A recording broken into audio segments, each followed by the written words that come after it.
यह नमस्कार, मैं प्रिय रंजन बोल रहा हूँ और आज का जो वीडियो है हमारा, ये है आपका बीकॉम फर्स्ट सेमेस्टर के माइनर पेपर का।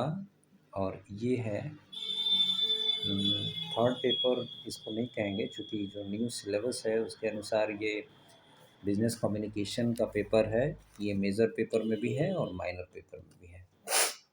इसमें जो क्वेश्चंस होंगे वो क्वेश्चंस भी आप पूर्व में जो वीडियो भेजे गए थे क्वेश्चंस का, वही इसका भी प्रारूप रहेगा।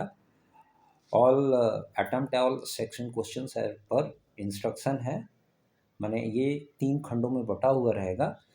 सेक्शन ए में कुल 5 प्रश्न होंगे, सभी प्रश्नों के उत्तर अनिवार्य होंगे, प्रत्येक प्रश्न 2-2 नंबर के होंगे। ये सेक्शन ए के क्वेश्चंस हैं, ए बी सी डी से लेके ई तक। अब चलते हैं सेक्शन बी में, तो ये शॉर्ट क्वेश्चंस हो गए और शॉर्ट क्वेश्चंस में कुल तकरीबन 8 प्रश्न होंगे, जिनमें से 5 प्रश्नों के उत्तर आपको देने होंगे। प्रत्येक प्रश्न की जो शब्द सीमा होगी ये 100 नंबर की होगी और प्रत्येक प्रश्न का जो उत्तर आप लिखेंगे तो उसका मार्क्स जो होगा प्रत्येक प्रश्न का ये होगा आपका 5 नंबर का ये प्रश्न का उत्तर होगा। तो इस तरीके से आपका जो कुल प्रश्न होगा इसमें ये 5 गुने 5 यानी 25 मार्क्स के हो गए सेक्शन 20। ठीक है, देखिए 2 का A B C D E F G H तक गया है। इसमें से किन्हीं 5 प्रश्नों के उत्तर आपको देने होंगे। 2 का ए से एच तक गया है। ठीक है, अब चलते हैं सेक्शन सी की तरफ। तो सेक्शन सी के जो प्रश्न होंगे इनकी संख्या 4 होगी, किन्हीं 2 प्रश्नों के उत्तर देने होंगे और प्रत्येक प्रश्न जो होगा वो 20 नंबर का होगा। और इसमें भी वही अधिकतम इसकी संख्या जो निर्धारित की गई शब्दों की सीमा ये 400 तक की गई है। ठीक है, और इसमें से देखिए 3 का ए बी सी डी यही सब प्रश्न होंगे। इनमें से किन्हीं 4 प्रश्नों के 2 प्रश्नों के उत्तर आपको देने होंगे। अब हम सिलसिलेवार तरीके से सारे प्रश्नों के उत्तर पे प्रकाश डालेंगे। तो चलते हैं सेक्शन ए की तरफ। सेक्शन ए का जो क्वेश्चन है आपका, ये सेक्शन ए कह रहा है सेक्शन ए में संप्रेषण प्रक्रिया से आप क्या समझते हैं, what do you mean by communication process. तो देखिए कम्युनिकेशन प्रोसेस जो होता है यानी कि संप्रेषण प्रक्रिया जो होती है ये द्विमार्गी होती है। ठीक है, तो इसमें संप्रेषण प्रक्रिया क्या होता है, ये एक गतिशील प्रक्रिया होती है जिसमें कि संदेश को भेजने वाला, अपने विचारों को भेजने वाला एक चैनल के माध्यम से दूसरे व्यक्ति तक अपने विचारों को भेजता है। और यह विचार जो होता है ये एक संकेत के रूप में या शब्द के रूप में होता है। इसी को हम लोग संप्रेषण प्रक्रिया कहते हैं। दूसरा है आपका क्वेश्चन, औपचारिक और अनौपचारिक संप्रेषण में अंतर क्या होता है, difference between formal and informal communication. देखिए दोनों में जो अंतर है, मुख्य अंतर, फॉर्मल कम्युनिकेशन ये एक जो संगठन होता है उस संगठन में फॉर्मल यानी औपचारिक संप्रेषण का प्रयोग किया जाता है, जबकि फॉर्मल जो कहते हैं कि ये जो संप्रेषण होता है ये लिखित होता है।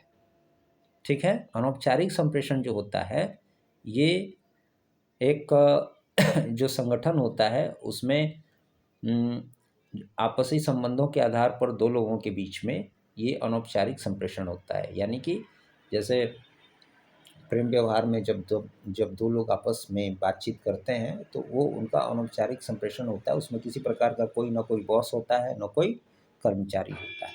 तो इस तरीके से जहाँ पर बॉस और कर्मचारी की बात होती है, सीनियर जूनियर की बात होती है, वो एक औपचारिक संप्रेषण के अंतर्गत आएगा। जबकि अनौपचारिक संप्रेषण में प्रायः क्या होता है कि उसमें भाई भतीजावाद या संबंधों, सामाजिक संबंधों के आधार पे बातचीत की जाती है। ठीक है, ये दोनों में अंतर हो गया। औपचारिक संप्रेषण क्या होता है, इसमें संदेश का मार्ग निश्चित होता है। ऊपर से नीचे जाएगा या नीचे से ऊपर आएगा या फिर विकर्णी होगा। ठीक है। अच्छा, दूसरी बात ये है कि जबकि अनौपचारिक संप्रेषण में इसका कोई मार्ग निश्चित नहीं होता है। अब चलते हैं सी की तरफ। सी कह रहा है समूह चर्चा पर एक संक्षिप्त टिप्पणी लिखिए। देखिए, समूह चर्चा जो होती है ना, इस समूह चर्चा में ये एक मान के चलिए इसको ग्रुप डिस्कशन कहा जाता है। ये पहले से ही निर्धारित किया हुआ एक वार्तालाप होता है जिसमें व्यक्तियों का समूह उस बातचीत पर, उस विषय पर बातचीत करने के लिए इकट्ठा होता है। सामान्यतः उसमें 6 से 15 लोग जो होते हैं, प्रतिभागी होते हैं, उनको इकट्ठा किया जाता है। ठीक है। तो इसमें क्या करते हैं ये लोग, ये उसी विषय पर संवाद करते हैं, सहयोग करते हैं और अपने विचारों को प्रभावी ढंग से प्रस्तुत करते हैं। उनका ये उस समूह चर्चा में जो प्रभावी ढंग से सबसे ज़्यादा अपने विचारों को प्रस्तुत करता है, उसकी क्षमता का आकलन किया जाता है। अब चलते हैं डी में। डी कह रहा है कि आत्मविकास का उद्देश्य क्या होता है। आत्मविकास यानी सेल्फ डिपेंडेंट। तो देखिए, आत्मविकास जो है ये व्यक्तिगत और सामाजिक जीवन को में तालमेल स्थापित करना होता है। आत्मविकास का मतलब होता है व्यक्तिगत जीवन और सामाजिक जीवन में तालमेल स्थापित करना, जिससे कि आपके व्यक्तित्व का विकास हो, आपका समाज के प्रति सकारात्मक दृष्टिकोण हो, आप में स्वाभिमान की भावना जगे और आत्मविश्वास जगे। इसी को हम लोग आत्मविकास कहते हैं। और आत्मविकास का उद्देश्य यही होता है। क्या उद्देश्य होता है?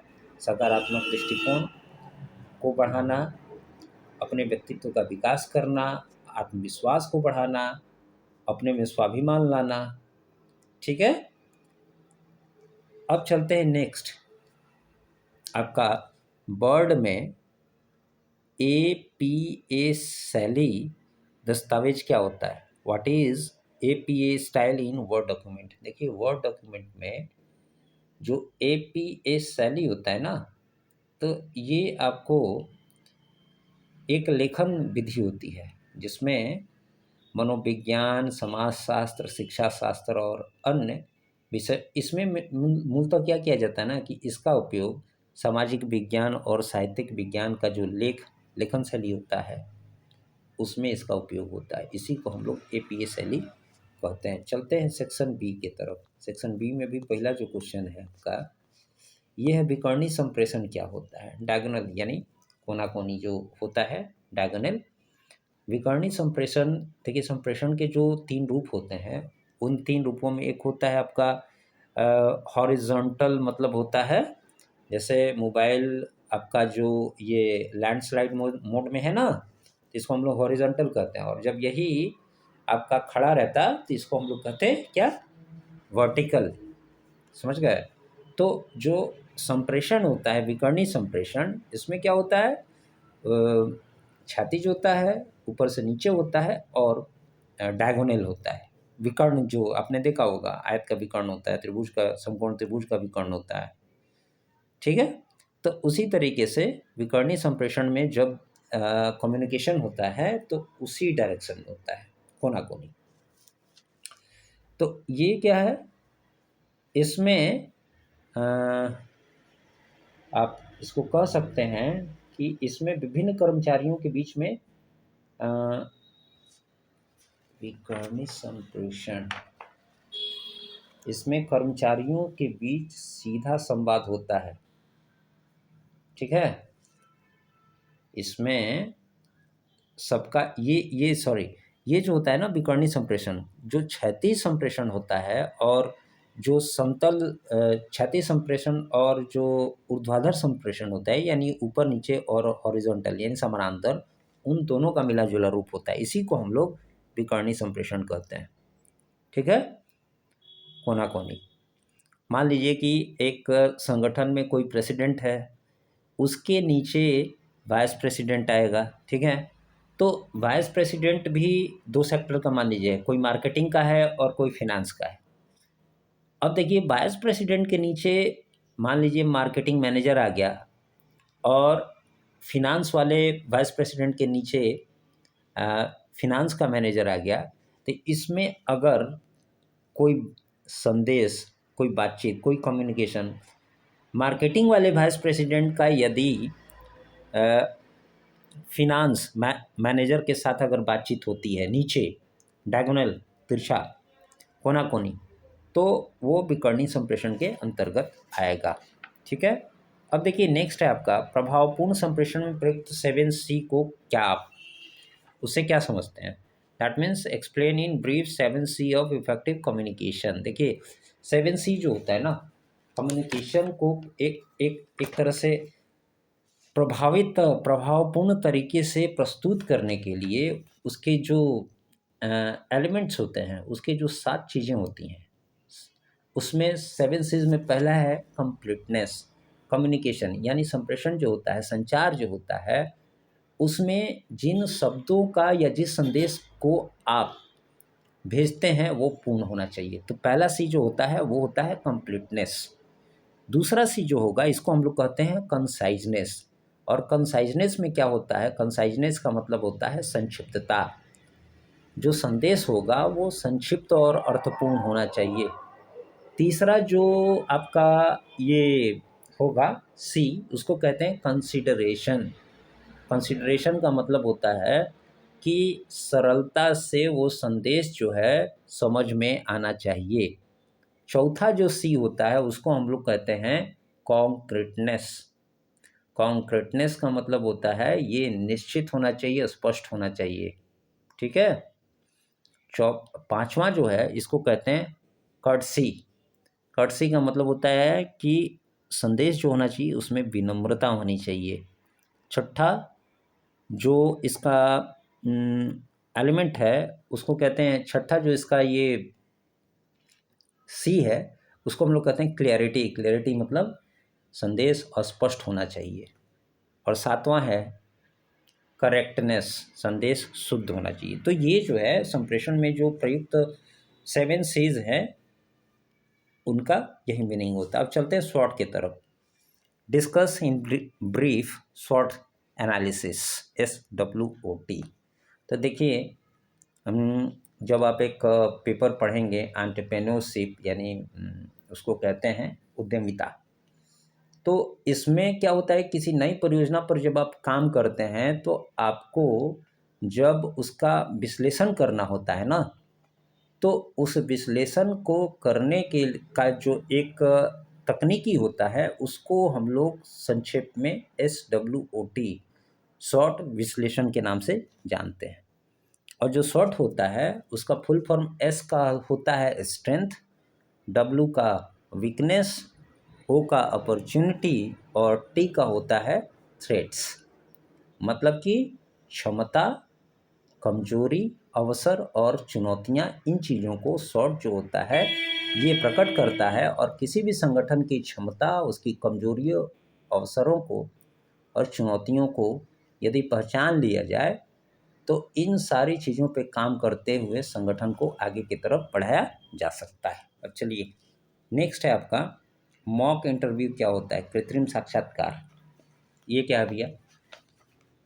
तो देखिए ये एक तरह से जहाँ कहीं भी आप साक्षात्कार देने से पहले आप किसी न किसी संस्थान में जाते हैं, उस साक्षात्कार के लिए आप तैयारी करते हैं, तो उस तरीके से उस संस्थान के द्वारा आपको एक उसी प्रकार का वातावरण क्रिएट किया जाता है, उत्पन्न किया जाता है। ठीक है।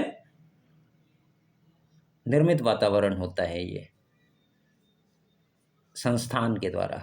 तो उसमें क्या होता है, व्यवस्थित और आमने सामने दो व्यक्तियों के बीच में संपर्क की ये प्रक्रिया होती है जिसमें संबंधित विषय पर दोनों एक दूसरे से बातचीत करते हैं और उत्तर प्रत्युत्तर करते हैं। तो इसका मुख्य उद्देश्य क्या होता है भैया? तो इसका मुख्य उद्देश्य होता है, जो मॉक इंटरव्यू होता है, इसका मुख्य उद्देश्य होता है क्या? जो कैंडिडेट होता है, जो प्रतियोगी होता है, उसके बोलने के तरीका, उसके उत्तर देने के तरीके और उसके सोचने और समझने की क्षमता को परखा जाता है, उसमें सुधार करवाया जाता है। चलिए ई में, ई जो है ये कह रहा है इंटरनेट के प्रयोग पर संक्षिप्त टिप्पणी लिखें। तो नेक्स्ट, इंटरनेट के प्रयोग पर संक्षिप्त टिप्पणी, right short note on uses of internet के बारे में। तो ये तो भाई हमसे बेहतर तो आप लोग सभी लोग जानते हैं। इंटरनेट के संबंध में जो संक्षिप्त टिप्पणी है वो क्या हो सकती है,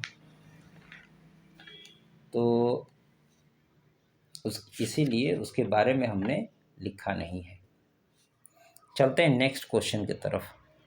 मतलब हमने इंटरनेट के बारे में, इसके बारे में ज़्यादा डिटेल से बात करना उचित नहीं है।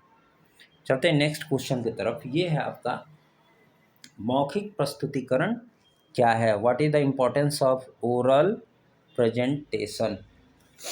तो देखिए, मौखिक प्रस्तुतिकरण के अंतर्गत क्या होता है, ये भी संचार का एक तरीका होता है और इसमें अपनी जानकारी को हम दूसरों के साथ साझा करते हैं। ठीक है, कह रहा है क्या, मौखिक प्रस्तुतिकरण का महत्व क्या है। तो देखिए, मौखिक प्रस्तुतिकरण का जो महत्व होता है, इसमें आप अपने विचार को, अपनी भावनाओं को, अपने अनुभव को बेहतर ढंग से दूसरों के सामने प्रस्तुत कर सकते हैं। ठीक है, ये इसका महत्व है। दूसरा क्या है कि किसी भी कार्य स्थल पर काम करने वाला जो होता है व्यक्ति, कर्मचारी होता है, श्रमिक होता है, उसके मनोबल को बढ़ाने के लिए या उसकी कार्यशैली में सुधार के लिए या उसकी कार्य क्षमता को बढ़ाने के लिए, उसे समझाने के लिए भी मौखिक प्रस्तुतिकरण जो होता है ये कारगर होता है। ठीक है, और तीसरा इसका क्या महत्व है कि एक शिक्षक के रूप में आप इस मौखिक प्रस्तुतिकरण के द्वारा एक अच्छी शिक्षण प्रणाली द्वारा बेहतर से बेहतर शिक्षा बच्चों तक पहुंचा सकते हैं। ठीक, अब चलिए नेक्स्ट जी के बारे में। जी जो है ये कह रहा है कि विजुअल ऐड क्या होता है भैया, चाक्षुष सहायक सामग्री, हिंदी बड़ा टफ है इसका। विजुअल ऐड क्या होता है, तो विजुअल ऐड को हम लोग,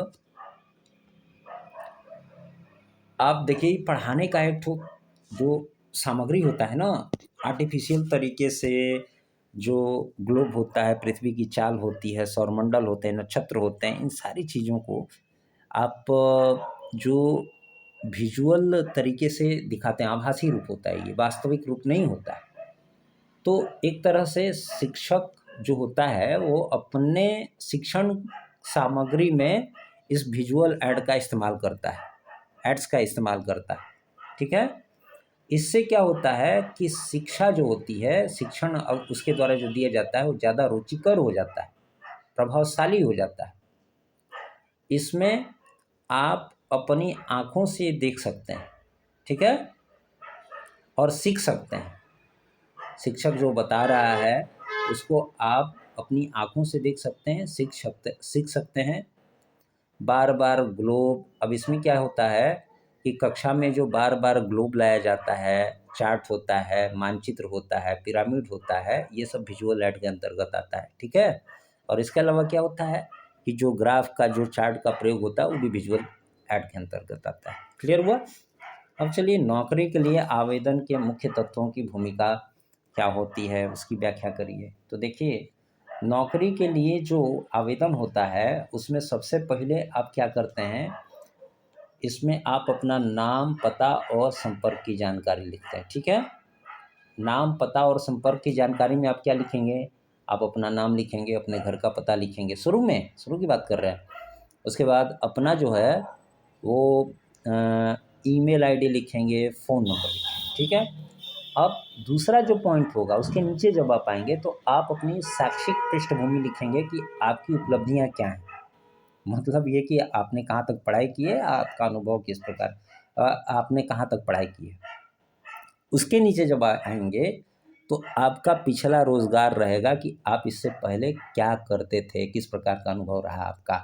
ठीक है, और नीचे जब आप जाएंगे उसके, तो आपको आपका स्पेशल स्किल क्या है, आप किस चीज़ में रुचि रखते हैं, स्पेशल स्किल क्या है। ठीक है, अब उसके बाद में लास्ट में जो होता है ना, वो क्या होता है कि आपका अपना आपके द्वारा दी गई जानकारी जो है वो बिल्कुल सही है और इसकी सत्यता के लिए आप उसको अभिप्रमाणित करते हैं, यानी हस्ताक्षर करते हैं अपने, वही उसका जो होता है एक नौकरी के लिए आवेदन पत्र होता है। समझ गए?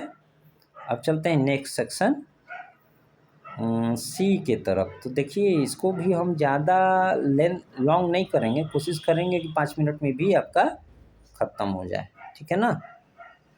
देखिए क्वेश्चन है आपका, संचार संगठन का जीवन रखता है, समझाइए और बताइए कि एक संगठन के लिए संचार इतना महत्वपूर्ण क्यों है। चलिए ठीक है भाई, संचार संगठन का जीवन रखता है, इसको समझने के लिए सबसे पहले तो ये है कि जिस प्रकार शरीर, देखिएगा जीवन रक्त का मतलब क्या होता है, शरीर को मानव शरीर को चलाने के लिए रक्त की आवश्यकता होती है, ठीक है। रक्त का जब तक शरीर में प्रवाह होता रहता है मानव गतिशील रहता है, और जैसे ही ये रक्त मतलब किसी कारण से रुक गया, जीवन आपका खत्म हो गया। तो ठीक इसी प्रकार से एक संगठन को चलते रहने के लिए संगठन में संचार का होना आवश्यक है, अन्यथा बिना संचार के व्यवसाय संगठन रुक जाएगा, व्यवसाय रुक जाएगा, ठीक है। अब चलते हैं कि एक संगठन के लिए संचार इतना महत्वपूर्ण क्यों है। कारण 3-4 कारण दे देते हैं। पहले तो है कि संगठन को सुचारू रूप से चलाना जरूरी है, इसलिए महत्वपूर्ण है। दूसरा है कि एक बढ़िया नेतृत्व के लिए भी संगठन में संचार का महत्व होता है, ठीक है। और तीसरा है कि विभिन्न कर्मचारियों के बीच में तालमेल स्थापित करने के लिए भी संगठन में संचार महत्वपूर्ण है। चलिए बी कहता है कि प्रभावी श्रवण से आप क्या समझते हैं। हो सकता है, देखिए एक चीज़ बताना भी ज़रूरी था, हो सकता है कि ये क्वेश्चन, इनमें से बहुत सारे क्वेश्चंस आपको दोबारा आ भी जाएँ एग्ज़ाम में, लेकिन ये अभी हो सकता है कि कुछ लोगों के विश्वविद्यालयों में नए सेमेस्टर में ये मेजर पेपर में हो और कुछ लोगों के विश्वविद्यालयों में ये माइनर पेपर में हो, लेकिन उसको देखते हुए भी ये ज़रूरी है, आप लोग इसको देखेंगे, ठीक है। अब देखिए एक क्वेश्चन जो है आपका, ये प्रभावी संप्रेषण से आप क्या समझते हैं, इफेक्टिव लिसनिंग क्या होती है, और श्रवण में आने वाली आम समस्याएं, सुनने में क्या समस्याएं हो सकती हैं, बहुत सारी समस्याएं, और श्रवण कौशल में सुधार के लिए कुछ उपाय बताइए। चलिए भाई इस पे भी चलते हैं। देखिए प्रभावी जो श्रवण होता है इसका मतलब होता है सुनने की कला, तो सुनना भी एक कला होता है, समझ गए। इसमें क्या किया जाता है कि ध्यानपूर्वक और सही तरीके से सुना जाता है भैया, किसी भी व्यक्ति को। जैसे मैं अगर आपको ये बातचीत कह रहा हूँ, मैंने एक वीडियो बना के आप तक भेज रहा हूँ, तो आप इसको सुनेंगे ही बेहतर तरीके से। तो सुनने की कला होती है जिसमें कि ध्यानपूर्वक सही तरीके से सुना जाता है, वही प्रभावी श्रवण कहलाता है। अब इसमें समस्याएं क्या होती हैं, तो सबसे पहले आप ध्यान नहीं देते हैं, जैसे ध्यान नहीं देना, ये पहली समस्या हो गई। दूसरी समस्या क्या हो सकती है, अन्य विचार आने लगते हैं दिमाग में, तो ये भी एक समस्या हो गई। तीसरा हो गया बीच में ही, सुनने से पहले ही या बीच में ही बोल देना, तो ये सारी आपकी श्रवण की समस्याएं हैं। अब और उसके बाद में क्या है, सुनने की अभ्यास की कमी, इन्हें कैसे दूर किया जा सकता। अब अगला है कि श्रवण कौशल में सुधार के लिए कुछ उपाय बताइए। तो इन सारी कमियों को दूर करके जो है प्रभावी संप्रेषण किया जा सकता है। चलिए सी की तरफ। सी कह रहा है कि आप द्वारा इच्छित पुस्तकों को क्रम करने के लिए प्रकाशक को पत्र लिखिए। तो प्रकाशक को पत्र लिखने के लिए आप क्या करिएगा कि सबसे पहले तो आप द्वारा लिखिएगा, द्वारा में अपना नाम लिखिएगा, अपना एड्रेस लिखिएगा, सेवा में करके जो प्रकाशक है उस प्रकाशक का एड्रेस वगैरह लिखिएगा। विषय में क्या लिखिएगा, तो महाविद्यालय या स्कूल द्वारा स्कूल के पुस्तकालय हेतु पुस्तकों की आपूर्ति के संबंध में, ठीक है। और फिर महोदय करके जैसे भी आप आवेदन लिखते हैं उसमें आपको लिख देना है कि हमें पुस्तकों की आवश्यकता है, और उन पुस्तकों के जो नाम होंगे उसके फीस वगैरह लिख दीजिएगा कि इतने, जैसे व्यावसायिक संगठन 120 पीस शर्मा और आर के शर्मा की है, व्यावसायिक प्रबंध जो है अग्रवाल, RC अग्रवाल की 120 पीस चाहिए। इन सारी चीज़ों की संख्या लिखने के बाद में और लास्ट में आप लिख दीजिएगा कि उपरोक्त तो पुस्तकें जो हैं उसे सही तरीके से आदेशित पते पर 15 दिनों के अंतर भेजने का कष्ट करें। और फिर लास्ट में आप लिख दीजिएगा विश्वासभाजन। हो गया आपका। चलिए डी लास्ट जो है, ये डी कह रहा है कि प्रतिवेदन लेख से आपका क्या आशय है। प्रतिवेदन तैयार करते समय कौन कौन से कदम उठाए जाते हैं, व्याख्या करिए। तो देखिए भाई, अब तो नेक्स्ट है नहीं, ये लास्ट है। तो प्रतिवेदन यानी कि रिपोर्ट राइटिंग। प्रतिवेदन लेखन जो होता है ये किसी भी विस्तृत जानकारी को संक्षिप्त और स्पष्ट तरीके से प्रस्तुत करना होता है, इसी को प्रतिवेदन कहा जाता है। प्रत्येक कंपनी जो सालों भर व्यावसायिक कारोबार करती हैं या कोई भी व्यावसायिक संगठन जो सालों भर कारोबार करते हैं, वो एक शॉर्ट जो होता है रिपोर्ट तैयार होती है उनकी। तो विस्तृत जो चीज़ें होती हैं उनको शॉर्ट में ही तैयार किया जाता है, संक्षिप्त और स्पष्ट रूप से प्रस्तुत किया जाता है इसको। इसी को हम लोग क्या कहते हैं, प्रतिवेदन लेखन कहते हैं। यानी कि अपनी विस्तृत जानकारी को संक्षिप्त और स्पष्ट रूप से प्रस्तुत करना जो होता है ये प्रतिवेदन लेखन के अंतर्गत आता है। अब ये प्रतिवेदन लेखन किस चीज़ के लिए होता है भाई, किसी घटना के लिए, किसी स्थिति के लिए, किसी विषय में जानकारी देने के लिए होता है। प्रतिवेदन लिखते समय उठाए जाने वाले कदम क्या हैं? तब प्रतिवेदन लिखते समय उठाए जाने वाले जो कदम है उसमें पहला क्या है आपका कि प्रतिवेदन जो होता है ये हमेशा संक्षिप्त होना चाहिए, इसका शीर्षक स्पष्ट होना चाहिए, ठीक है। दूसरा हो गया इसका जो कदम है। तीसरा है प्रतिवेदन की भाषा सरल और साफ सुथरी होनी चाहिए। चौथा क्या है, मुख्य विषय जो होगा उसको रेखांकित करना चाहिए और केवल इसमें महत्वपूर्ण बातों का ही उल्लेख होना चाहिए। सही क्रम में भी ये होना चाहिए। तो यही सब जो है प्रतिवेदन का आशय है और इसको लिखते समय यही सारी चीज़ें उठाई जानी चाहिए। Thank you so much. अब मिलेंगे हम लोग अगले बार अगली वीडियो में।